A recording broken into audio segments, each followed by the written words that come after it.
sales is really about relationships, and most people don't view it that way and they don't treat it that way, and that's why they struggle. People want to pay me because they have a relationship with me. Even if they've never met me in person, they feel like they have a relationship with me because of how often I show up for my community. Right now, I'm the queen of messaging. There is no messaging that's gonna get a person with no resources to pay you. That is atypical. That is a very rare occurrence that you're going to be able to finesse a person who is legitimately struggling to pay you money. Well, Natalie, thank you so much for coming to the podcast, the Omnichannel podcast. And well, this is my first time chatting with you on the show. So for those of you that are not familiar with your work, do you mind to introduce yourself a little bit and tell about yourself? Yeah, I'm Natalie Bullen, and I own a company called Unapologetic Wealth. Unapologetic Wealth does sales, consulting, and coaching for 6- and 7-figure experts, people who are really smart, attorneys, accountants, and other people doing big work in the world. And I teach them how to reliably, predictably create qualified leads who buy their premium products. So how do you get people in your funnel all the time so you know where your next sale is coming from? I love that. And how did you get into this whole thing? Like, how did it start for you? It's so weird. I started off as a money coach, okay? I used to be a financial advisor. I was working for one of the largest banks in the country. I was securities licensed, and I worked in the local branch. And then COVID hit. And as you know, the world kind of shut down. I had been doing financial literacy speeches out in the community at churches and colleges and middle schools, and I missed it. So at the time, Clubhouse was really popular, and I said, well, I'll just speak on Clubhouse. I'll just go online and I'll talk for free. And people started asking me, how can I pay you to speak? How can I pay you to coach me? And I'm like, why would you want to do that? I have a job, And so I did strike out on my own. I left my job. I think I got to the point where I didn't want to go back in the office, and we were still in the office. So a lot of people are complaining now in 2024 about being in the office. Our branch was only closed for 2 weeks, and then we were back open. So we were open during the entire height of COVID, branches closing, exposing ourselves to the public, having to wear a mask, having to sanitize our desks between clients, being really understaffed. It was a nightmare. It was not great. So I quit, and I started doing the exact same work that I was doing at the bank for people. And I realized I didn't like it because I don't want to put an adult on a budget. I don't want to tell an adult that they can't buy something. And most people I've learned don't actually have a budget problem. They have a income problem. If you made enough money to pay all your bills and have all of your wants met, you wouldn't need a budget. You see what I mean? Like, most people are disciplined enough to stay within the number if the number is large enough. What I found was that most people just didn't make enough money. So it didn't matter what kind of budget I put them on, they were always going to struggle. So I decided to move into the Make More Money camp and actually help entrepreneurs to create more revenue because they're not capped. If you try to coach people in 9-to-5 jobs, how can they get a raise? They can ask, but if their boss says no, then that's the end of the conversation, right? Whereas an entrepreneur has a lot of capability to create more money for themselves. So I just felt like as a niche, it was better suited for my skill set. Yeah, I love that. So one of the main reasons I wanted to have you on the show was your bold way of showing up online and your post and the way you express yourself. So do you think that, because you said you are working with smart people, accountants, like business owners. Yeah. And do you think smart people don't know how to communicate about what they have or what they're selling? Or what's the issue there? I think smart people struggle to communicate at a level that an average person can understand. Smart people are hung up in their jargon in their way. So the attorneys, they speak legalese. Other people don't really know what they're talking about. So they know what they're talking about. Do you know what they're talking about? And so I find that if you've been educated, say you've got a PhD or MD or MBA, you've gone through programming that says you have to use big words, you have to be verbose, you have to write these long papers, you have to be competitive, you have to show how smart you are. Nobody buys from people because they're smart. No one has ever hired me because I was a smart person. Ever. You got to be able to make it simple enough for people to understand. And luckily, I'm pretty simple minded. So I'm really good at distilling down the complicated stuff that people talk about because I'm like, I don't know what you're talking about. Make it simpler. Okay. Make it simpler than that. All right, there. And then we can maybe embellish it in words that the client would use instead of words that they would use. For instance, if you saw online that an accountant was harping on cash flow management, can you explain to me what cash flow management is? Most people can't. Most people actually don't know what cash flow management is. So you might be really invested as an accountant and think this is great content I'm putting out there. People don't know what cash flow management is. Now, they know when they don't have enough money to pay their bills and they know it sucks. They know that. They know what it's like to not be able to pay their quarterly taxes because the money's not in their bank account. They know that. So if you can pull together the symptoms of lack of cash flow management and talk about those, that's going to be a better way for you to get clients than just using the jargon that your clients probably aren't familiar with. So that's how I help people. I help them use language that their client would actually use. So they're not kind of just shooting in the dark, hoping that people can figure out what they're talking about. And I guess just messaging is one aspect of your work, right? Because you said, I mean, the way you show up is, again, pretty bold. And I think maybe tell me about how these people show up. Maybe they have this weird way of communicating, but are they showing up or what are their sales coming from? What are they usually go for when it comes to getting sales? My ideal client shows up. I do not sell to people who don't show up for themselves anymore because nobody can help you if you're not willing to put yourself out there. But I will say they probably don't have an effective lead gen strategy. I'm always surprised at how few people have a dedicated, documented way to bring people into their world. Like everyone under the sound of my voice should have that. If you are in business, there should be a way for people to get introduced to you, whether that's a lead magnet or a workshop or a video sales letter or it's some way that you are every single month, every single week, you are pulling people in to learn about your work. Most people have not defined what that way is because they've been so used to word of mouth and referrals. And word of mouth and referrals worked until maybe a year ago, 2 years ago. So now there are people who've done millions in their business and they can't do it again because they have no marketing that's really working on a consistent basis.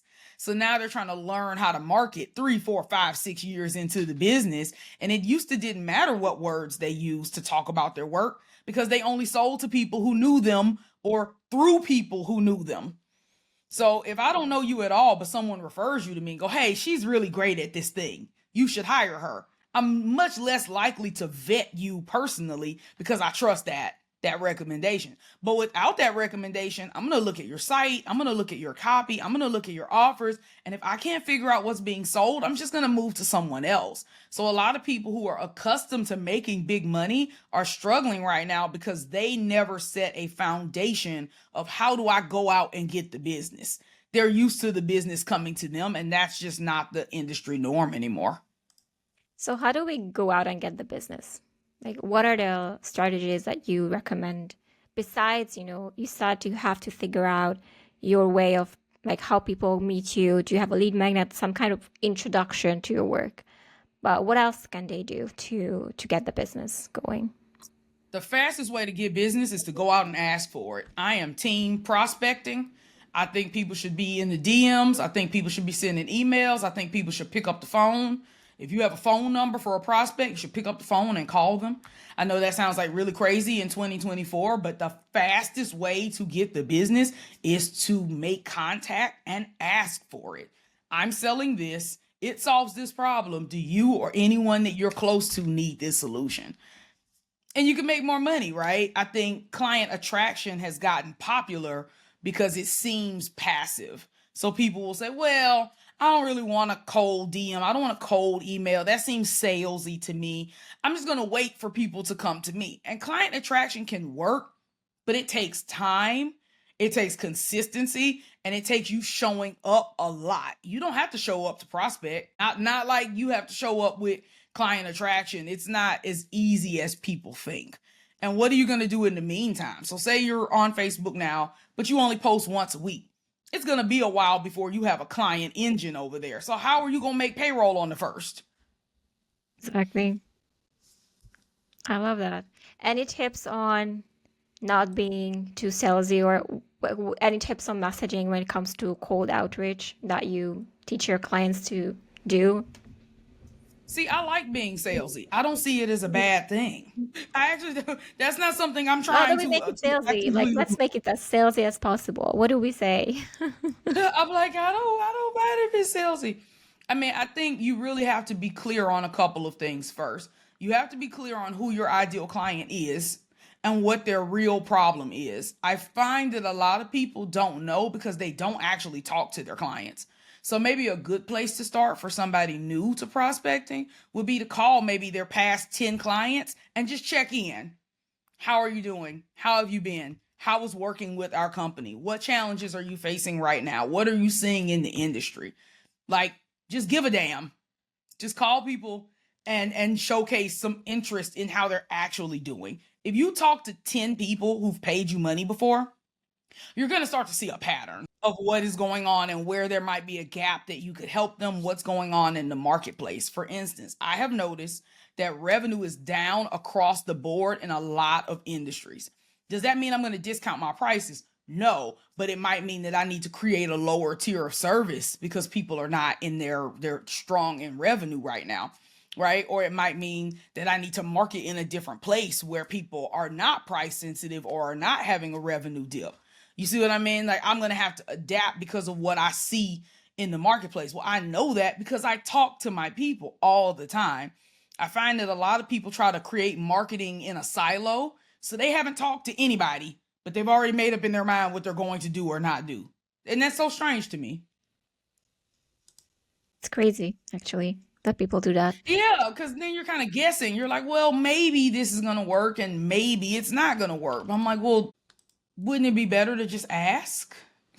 Do you think people are afraid to talk to their own like own clients, or like do you think Yes. asking means that they are like not smart, or I what is think the they're judgment? Like, terrified. I think they're terrified of it because a lot of times the client delivery is not as smooth as people had hoped. They mm, actually don't want feedback from their clients. mm, And if you've got a mindset, block that's telling you that people don't want to pay you, they don't have any money, you don't want to bother them. So mm-hmm. I think there's lots of reasons why people don't go out and do the market research. I think they're afraid of what they're going to find. And I've always felt that way because nothing else makes sense, right? But me, I'm going to say this person chose me in the sea of potential service providers and they paid me. So if they chose me and they paid me, they trust me. So why would I be afraid to talk to them?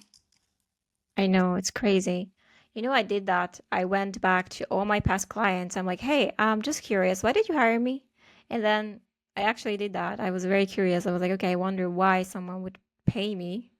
And yeah, it was quite interesting to see the responses. So it's such a good one to ask people. What about your future clients? You know, you were saying that, okay, you need to talk to people in your industry. You need to know what type of problems you're going to be solving. That should be your number one, right?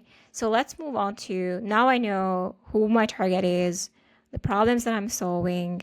Um, then what do I do? How do I get this cold prospecting going?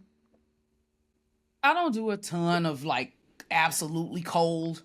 I'm more likely to reach out to people that I'm connected with on the fringe on social media because those Mhm. people are already warm to my content.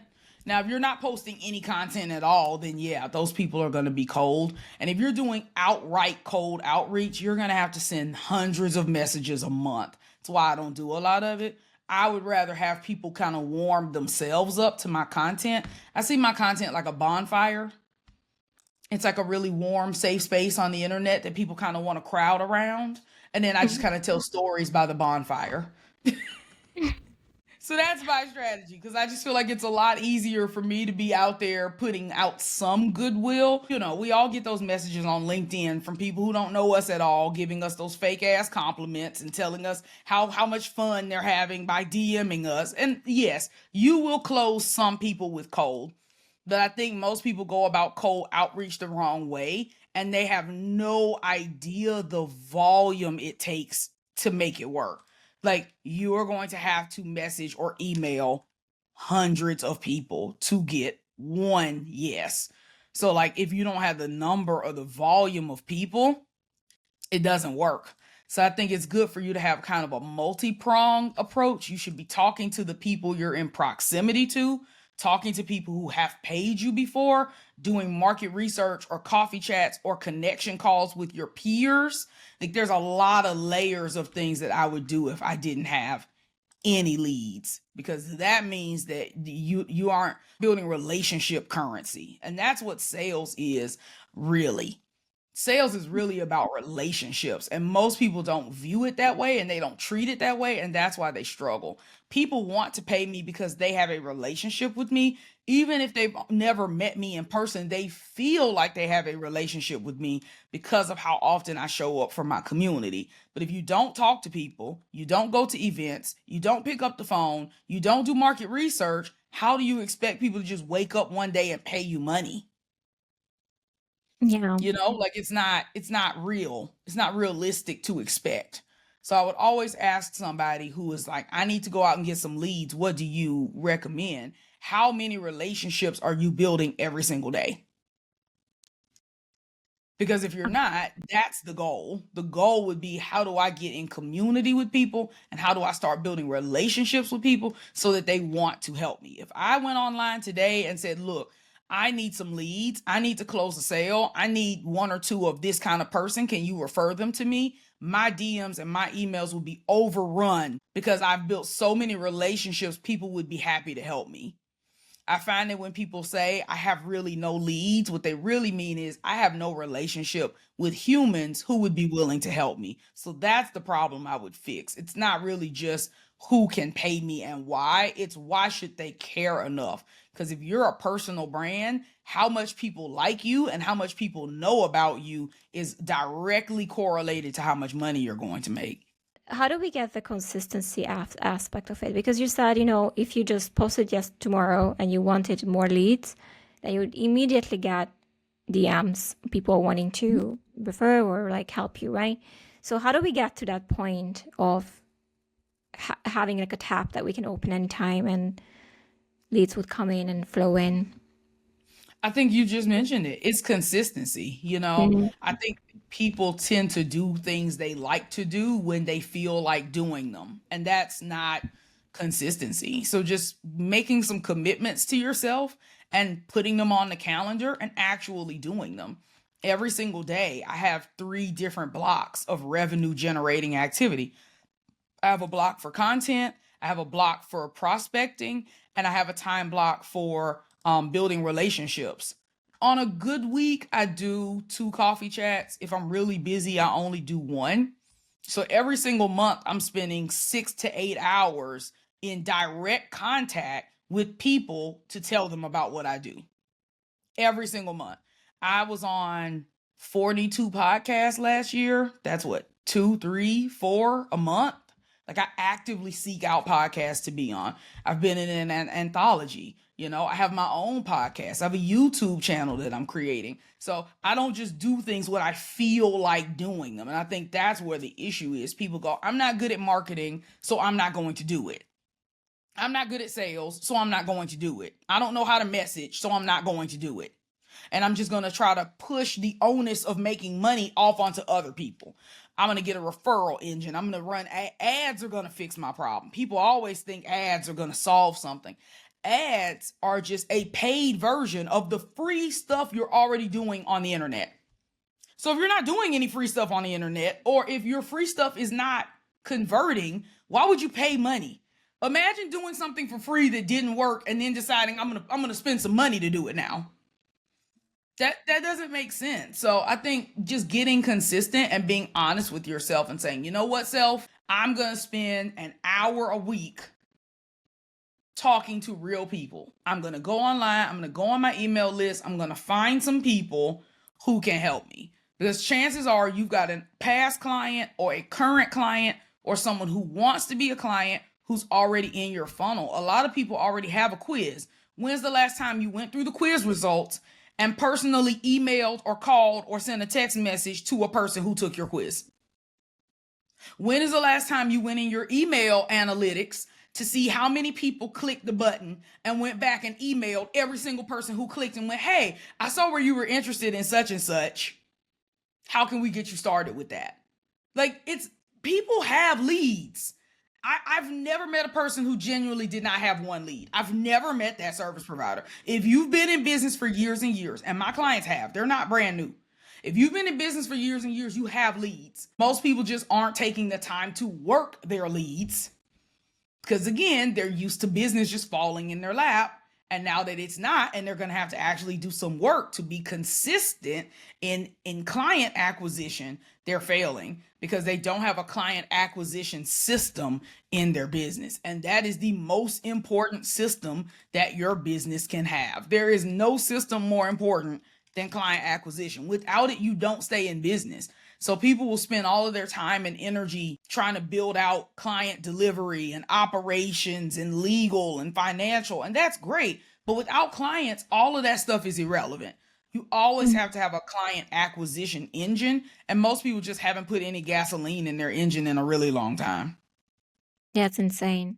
What do you say about clients that are, or your clients that are quote unquote busy? Because you said, lawyers, accountants, like, let's talk about an accountant, they have their own fulfillment that they need to do. Yep. And they say, well, Natalie, I don't have time to chat with people in the DMs. Like, I don't have time to be coffee chatting. I don't have time to book podcasts. Like, can you help me? What do I do? You know what? My good friend Sarah Moon made a post about this, and I agree. A lot of people are I'm too busy myself out of business. Here's the truth, okay? Here's the gospel truth. I'm ready. I'm ready. This is the truth. Self-care in your business looks like never running out of money. So if you are the CEO, you have to put your mask on first. You have to make sure that your business stays afloat. So if you spend all of your time in client delivery to the degree that you can't market, something is wrong. Something is wrong in your process. Something is wrong in your system. Something is wrong in your pricing, because that's not normal. You should not be in a space where 100% of your time is being spent working in the business to where you can't spend any time working on the business. And it's common. And normally it's one of three things. It's either lack of delegation. So you'll meet people who don't delegate. Luckily, accountants don't run into this, but creatives do. People who do branding, people who do websites, people who write copy. They typically are a one-person show. So they only have so much bandwidth and so many hours in the day. And as a person who writes lots of words, it can be hard to conjure up words on the spot all the time. So one is they're not delegating. That's why they're swamped. Two, they don't charge enough. So if your prices are too low, then you have to do too much delivery to make the money. So if you're charging $2,000, but you should be charging $5,000, you have to serve 2.5 more clients than you should be. Right? So that runs into problems because that creates more delivery. Three, they might be arrogant. A lot of people think they're too good to market. They think they shouldn't have to. They think it's a lowbrow skill. I'm so great. You look at me. Everyone knows how amazing I am. Look at my rewards. Look at my degrees. People will find me. So it's usually one of those three things. It's either they're lacking the process and the team to be able to delegate some of that work, or they're charging so little that they're having to take on so many clients that they're stuck doing all the work. Or three, they just think they're too good to market. Either way, when you run into folks like this, they're going to go out of business. People who don't market, their businesses go out of business. So either you or someone on your team or paid ads are going to have to be pulling people into the funnel. You cannot skip client acquisition. It's not an optional function in a business. It's a mandatory function.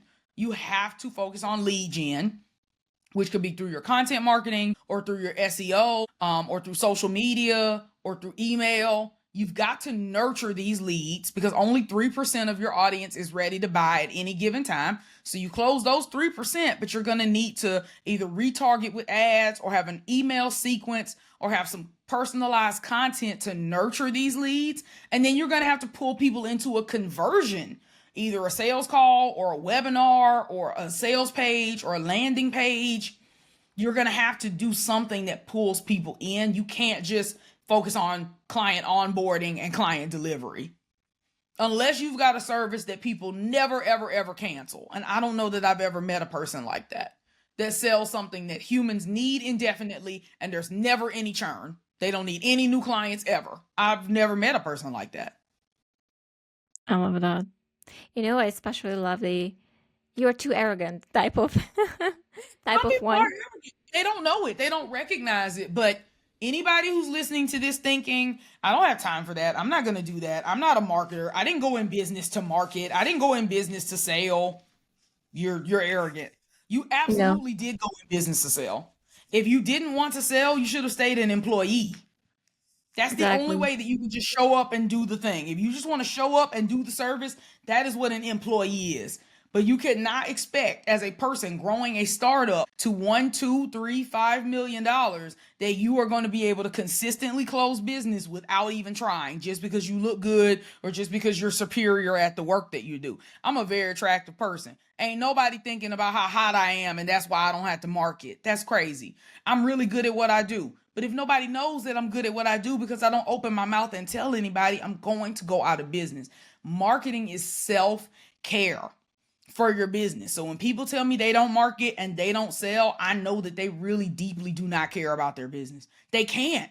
And they're probably neglecting some of their own needs on the personal side as well, right? Like that normally permeates from other things, like maybe their money mindset or childhood trauma. There's usually a reason why people don't want to put themselves out there. They're like, well, I don't want to be in the spotlight. Then why'd you start a business? Exactly. Seriously, how are you going to be behind the scenes in your own? If you're behind the scenes, who's in front of the scene? Who's in the scene if you're behind the scenes? This is the kind of stuff that people tell me in the DMs. I don't really want to be popular, but yet you're a personal brand. I don't have advice for some of this stuff, man. Some of this stuff just makes me scratch my head. And I'm like, I get it. I'm not saying I want to be popular, but at the point that I have a personal brand, I have to put myself out there. Now, you can decide that that doesn't work and create a different type of business. I know lawyers who their face is not on their website at all. But if you've built a personal brand, you've got to be the face of the brand. You can't hide in a personal brand. I know. It's insane that you say that. Some people are just, I don't want to show my face or I don't want to show up for my business. That's insane to me. Anyway, I wanted to add here something that I personally been observing on the arrogance level more. It's more like, hey, I don't want to lower myself to like DM people or like, because my value, I'm an authority. And when I'm DMing them, they're going to think that I'm some low ass cheap, whatever person that, somehow and I always that's think low. that's so weird because when we think about your client acquisition engine that starts with lead gen and then lead nurturing, it moves into the conversion. So how are you going to convert people? Part of that conversion is the sales process. What difference does it make if the sales process is a phone call, a Zoom call, an email, or a DM? Right? Like, why does it matter where the sales conversation happens? That's what's always so interesting to me. If you're a consultant and you have a lead and they took your quiz, but they didn't take action, they didn't book a call, they didn't do whatever your quiz told them to do, what does it harm you to pick up the phone or to send them a DM? Why are those two particular methods lowbrow, but sending an email is fine? I'll never get that. I'll never get what's supposed to be so fancy and sophisticated about email. Why is email great and DMs are scammy? It's just a different medium. We used to send telegrams and then we sent facsimile, right? Like we used to you forgot the pigeons. yeah, carrier pigeons and smoke signals and TPs and wigwam. We used to have all this stuff. So what does it matter that technology has moved to where you can get closer to your client? I don't care if you're sending them text messages. You need to be doing something to connect to these clients. The truth is, you're not doing people a service by allowing them to keep their money and keep their problem. That's what a lot of people have. They have a money mindset issue. They think, you know what? I don't want to take money from people. I just want to help people. I just want to teach. You're going to teach your way right out of business. And like I said, my ideal client is not afraid of sales, but a lot of people are terrified of the sales process. And so that's why they will tell you that DMs are scammy. They think everything is scammy that has direct content. They don't want to make direct content. They want to hide. They want to get on a sales call. I'm in a Facebook group with financial planners because I used to be one. And there was a guy in there. He does this free webinar. He gets tons of people to show up, and then he gives them a 30-minute call to review their investments. At the end of the call, he doesn't make them an offer.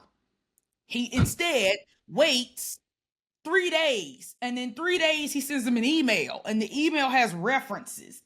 And the references were other clients of his that are willing to talk to prospects. So I'm like, let me get this straight. You got people to come to a webinar where they were interested in hearing you speak. You got them to listen for 90 minutes and book a call at the end. When they booked the call, they gave you information about their financial situation so that you could make an assessment. You show up and they show up to the call. You give them the insight. You tell them you can help them. Instead of making an offer, you let them go. You wait 3 days and then you give them information about your clients who are already paying you, and you make your clients who are already paying you get on the phone with the prospect that you were afraid to sell so that they can sell them on how good it is working with you. This is insane. This This is an existing example. This is a real example. Why fuck? I can see screenshots. This really happens. It's a real thing in a real group with a real living, breathing person. He thinks he's doing people a favor by giving them time to think about it. But what he's really doing is abdicating his responsibility as a business owner and pushing it off on his clients, saying, here, clients, you sell my prospects on how great it is to work with me because I can't be bothered. It's What all do you mine. think it is? Is it like I'm afraid of money, I don't want money, or what the hell is this? Like, is it? I I don't know. think people have deep-rooted money stories. A lot of people view money as safety. And so they feel like when they ask people for money, they are taking their safety away. Some people really don't think about money or sales at all. They really just love their craft and they're just in it to do the job. And they should probably remove themselves from the sales process and hire a salesperson.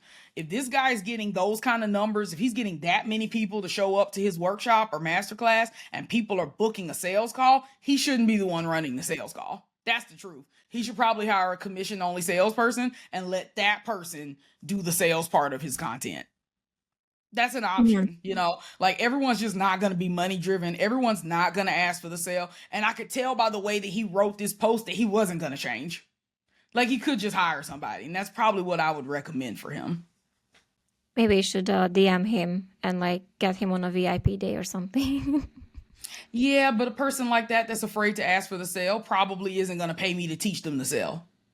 Like a person who's trying to crowdsource free advice in a group of financial planners probably isn't going to hire a sales coach. Do you think that's a curable problem? Like if you see more like creative people that are afraid to ask for the sale, what would you say like step 1, step 2, step 3, step 4? Get out of your head. Like what would your recommendation would be for these people? I mean, like I have a course. It's actually called Ask for the Sale. But I think before that, people have to be certain in their mindset. So one, people need to assess, is this a trauma response? Like, do I have a deep-rooted feeling about money? When I ask people for money, what do I feel in my body? Because they might need to speak to a therapist or a money coach or a financial therapist, somebody who works around financial trauma first. That might be their first step. Second, if it's a skill issue, then they just need to learn the skill, right? And you can literally set up a sales call roadmap where you do this and then you do this and then you do this. I told the guy in the group for free. I was like, hey, at the end of this call, you just need to extend an offer right then. Now that we've looked through your financial situation and I've assessed A, B, and C, I'm certain that I could help you. As a financial planner, I do this for this kind of person and it costs this much. Are you interested in signing up? Like it doesn't have to be elaborate, but I got the idea that there was a mental block there. It had nothing to do with skill. It was a will issue. And until he works through what he's actually afraid of, there's no amount of coaching that's going to solve that. People think I'm just going to hire a coach and I'm going to turn into a whole new being. And that's rarely what happens. I love And he that. may not have ever been taught. Like, I find that that's kind of an interesting thing too, that a lot of people don't, they've never had any kind, they were working for a firm, they quit their job, and then they started their own business, and they were getting referrals from wherever they used to work or whatever they used to do with their social circles. And so now that they're in business for themselves, some people just really have no idea. Like, no one has ever sat down and taught them this is how you get clients. And I've met people who made millions of dollars. Height of COVID, 2020, 2021, everybody was making money. The difference is I knew in 2020 and 2021 that it was atypical. I knew that. But I'm finding that a lot of people who were in business in 2020 and 2021 didn't realize they were in a coaching bubble. They didn't realize that sales were higher than normal. They didn't realize that this money was not going to happen forever. That this was an anomaly and that things were going to shift back to normal. I knew then. So I maximized in previous years, but I never got to a point where I thought I'm going to be able to stop doing client acquisition. Mhm. I'm just going to stop doing that. I never thought that. And I'm learning that a lot of people thought that what happened in 2020 and 2021 was normal. That was this is how it's always going to be. I'm just going to put an offer out there and someone's going to buy it. I'm just Yeah. going to sell what I want and someone's going to do it. I'm going to ask for referrals and someone's going to have one. I'm going to ask them to pay in full and they're going to be able to. And now they settle into a normal and are like, shit, it's actually really tough to sell stuff out here. I guess I need my messaging locked in. I guess I need a client acquisition formula. I guess I need this. I guess I need that. And it's hard to try to create that when you're years in and you've never had to do that skill before. And I think that's where a lot of people are right now. And it's embarrassing. You can't really admit to people that your revenue is down, especially online, because a lot of the reason why people are hiring is because they're like, oh, look at this person's success. Look at this person's success. So you don't want to admit that you're broke. So then you have to go out and pretend like what you're doing is still working. It's tough out here.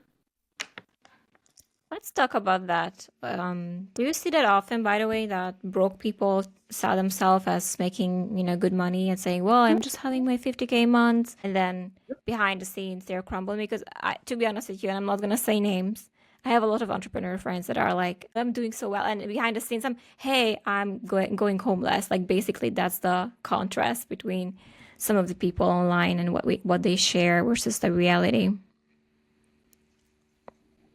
I think a lot of people lie, but I know why they do it.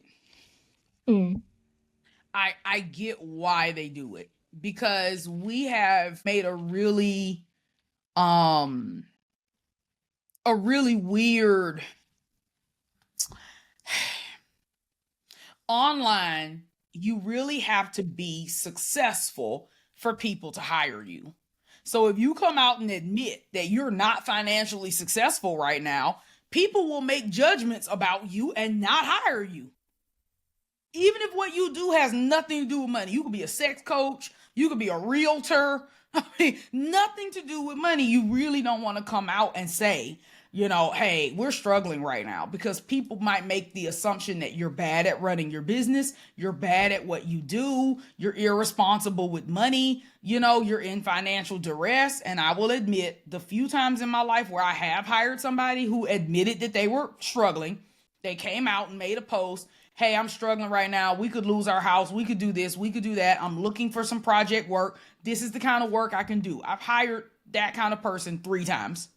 And all 3 times I waited months to get my work, if I ever got it. I've actually never had a good experience with a person who was crying broke on the internet, because they're usually doing so bad that they can't even focus on the work anymore because of how things have gotten. So I do think people lie. I also think people lie inadvertently because they don't know their numbers. So like, I have a financial advisor, I have a bookkeeper, I have a CFO who's also my CPA. Every single month she sends me financial documents. I'm actually meeting with her in an hour and 12 minutes. And we're going to talk through the money that got spent in the business, the money that got made in the business. We're going to talk about the profit in the business, the cash reserves of the business, the balance sheet of the business, whether things are trending up or whether they're trending down, what adjustments need to be made, whether I need to cut payroll, whether I can afford to give myself a raise, whether I can afford to hire some help. We meet every single month and we talk about every line item, line by line by line in QuickBooks. We talk for 60 to 90 minutes and we're always in communication. Very few entrepreneurs have that. I would say less than like 5%. Like I am atypical in that category. Most people really don't know what they're making. They know if the money in their bank account is going down. They know that. But they really can't tell you if they're above their forecast or below their forecast, or they really don't know. And so that's what I find is that there's a there's a placeholder for here's the way that I perceive that people perceive that I'm doing, and most people try to stay in that placeholder. They do not want to admit that they're not doing as well as public perception, or they're lying to themselves. They know things aren't great, but by not putting it on paper and by not having conversations, no one has to know that things aren't going great. Mm-hmm.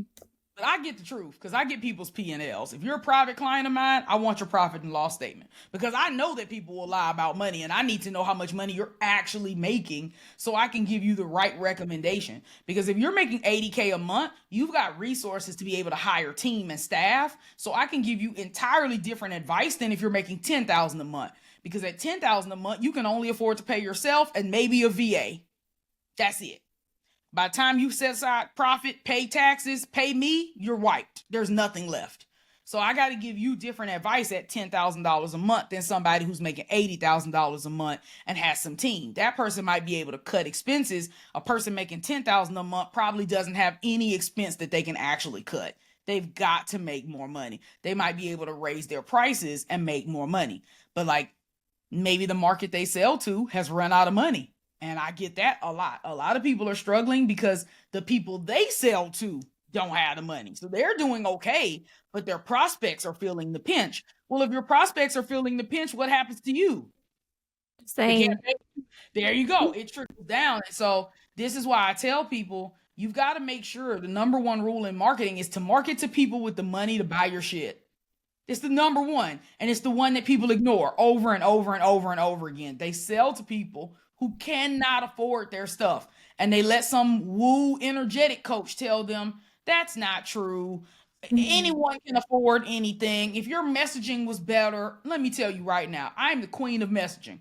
There is no messaging that's going to get a person with no resources to pay you. That is atypical.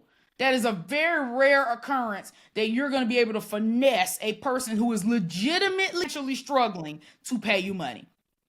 Now, somebody like me, I might say I'm on a spending fast. That just means I don't want to pay you. That doesn't mean I can't pay you. There's a difference. But if a person does not have the money, like say you're talking to someone who's making $5,000 a month, they're paying themselves $4,000 and they're barely scraping by. They have no access to credit. Their personal credit score is poor. Their revenue is too low for them to qualify for a Stripe loan or a PayPal loan or a Square loan. And they have $312 in their business bank account right now. There are no words that's going to sell them into a $30,000 mastermind. Those words don't exist. Stop looking for them. A better question. Why do you want to sell a $30,000 package to somebody with $312 in their bank account? That's a better question. And that's what pisses me off. A lot of people spend all of their energy marketing to folks who don't have the money. And pricing is supposed to screen people out, but it's also supposed to signal the value. You shouldn't want a person who's not financially qualified in your program if your program is priced correctly. If it's $30,000, it should be because it creates massive ROI. And a person who gets massive ROI is a person who can implement what you teach them in the $30,000 mastermind. A person with $312 is not resourced enough to be able to do what you recommend in the mastermind. So why would you want them in it? So that's where I get really frustrated with people in their sales stuff. And this is why I won't say the industry has collapsed, but this is why a lot of coaches have gone out of business, because for years and years, they were selling high ticket stuff to very beginner, too early clients who were flush with cash temporarily. And now those people have run out of business, and now they have no one to sell those programs to. You know, And that's Natalie, what I need you to, you know, I don't know. I see you have like a paid podcast that you do. You need, and I need some Natalie like daily talk sense to people type of thing, because That's what my your podcast is. It's listen, literally your a year. riffs, I'm like, I'm It's so a year here of this. for. It is Monday through Friday, kicking the ass audio. That's what it is. I'm telling you, this is amazing. Like, it's just I can't. Like, you need. I mean, you need to do this more often. Like, you just talk sense to people, because not only you have a very great understanding in finances because of your financial background. You're not afraid to look at it. You're not afraid. You're not hiding from it. Like a lot of people are in business, they don't want to look at it. You are like very like grounded in yourself and in your understanding of finances, businesses, like, why they lie about money, all of that. So that's amazing. And on top of that, you just like, your riffs are like talking sense to people. So I think please keep doing them if you're doing them on your podcast anyway. So I know you have to go because you have your bookkeeping meeting in 5 minutes. So can you tell us how people can find you? And yeah, do you have anything that they need to check out aside from your amazing podcast? They should listen to the podcast. You can check me out at unapologeticwealth.com or on Instagram. My handle is at unapologeticwealth. The one thing I want to leave you with is that as an entrepreneur, you can make as much money as you choose to. And I want you to let that sink in and like permeate, like rub it in like lotion. I want you to like hug it and feel really comfortable with that, because it doesn't matter how much money you have now, you have the ability to go out and generate that revenue. Don't let your past, what you did last month, what you did last year, what you did last quarter, keep you from moving forward into what you need to do in the future. 80% of the businesses that go out of business run out of cash. That is the killer of businesses. It's running out of capital. So do whatever you need to do to not run out of capital in your business. Once you run out of money, it's game over. So be more concerned about staying in business than you are about seeming pushy or seeming salesy or asking people for help or asking people to pay you. Be more concerned about how embarrassed you're going to be if you have to go back to a job that you hate, or admit to your partner that you've lost your life savings and they're going to have to bail you out. That's what scares me. I'm terrified of having to tell my husband that we're not going to be able to pay the mortgage this month because my business is struggling. And I'm way more afraid of that than how people perceive me on the internet. I don't give a damn how salesy people think I am. I'd rather be salesy than broke. Amen. Loved it. Thank you so much, Natalie, for being here. I'll just make sure to link all your socials in the description of this episode. What a fire episode. I'm so here for you. Thank you so much. Yay.